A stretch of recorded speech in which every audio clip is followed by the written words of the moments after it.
नमस्कार, मैं हूं तन्वी सिन्हा और आप देख रहे हैं बिज़ तक। इकोनॉमी के फ्रंट पर एक अच्छी खबर आई है। सरकार की टैक्स कलेक्शन बढ़ाने की कोशिशों का असर अब दिखने लगा है।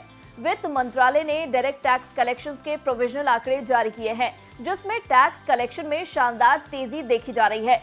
चालू वित्त वर्ष 2022-23 में 10 फरवरी 2023 तक हुए टैक्स कलेक्शन को देखें तो देश के टैक्स पेयर्स ने अब तक का सबसे ज्यादा कर भरने का रिकॉर्ड बना दिया है। इनकम टैक्स और कॉर्पोरेट टैक्स को मिलाकर सरकार के कुल बजट अनुमान का 91.39% डायरेक्ट टैक्स कलेक्ट हो चुका है, जो 2022-23 के रिवाइज्ड एस्टिमेट्स का 78.65% है।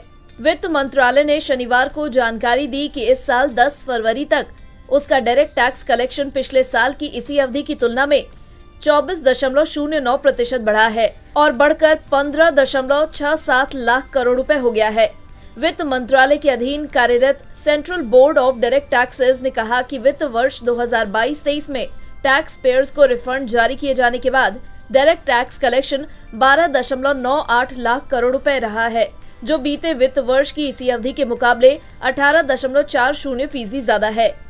देश में डायरेक्ट टैक्स दो तरह से कलेक्ट किया जाता है, एक कॉर्पोरेट टैक्स के तौर पर, दूसरा इंडिविजुअल्स के इनकम टैक्स के तौर पर। अब अगर ताजा आंकड़ों को देखें तो कॉर्पोरेट इनकम टैक्स की ग्रोथ इस साल 19.33% रही है, जबकि आम आदमी द्वारा भरे जाने वाले इनकम टैक्स में 29.63% की ग्रोथ दर्ज की गई है। रिफंड का हिसाब किताब करने के बाद कॉर्पोरेट टैक्स कलेक्शन की ग्रोथ 15.84% रही है, जबकि आम आदमी के टैक्स कलेक्शन का ग्रोथ रेट 21.93% रहा है। बता दें, टैक्स कलेक्शन के आंकड़े 10 फरवरी 2023 तक के हैं। वहीं सरकार ने 1 अप्रैल 2022 से 10 फरवरी 2023 तक की अवधि के दौरान रिफंड की गई राशि का ब्यौरा भी दिया है। इस अवधि में सरकार ने 2.69 लाख करोड़ रुपए के रिफंड एप्लीकेशन को प्रोसेस कर दिया है।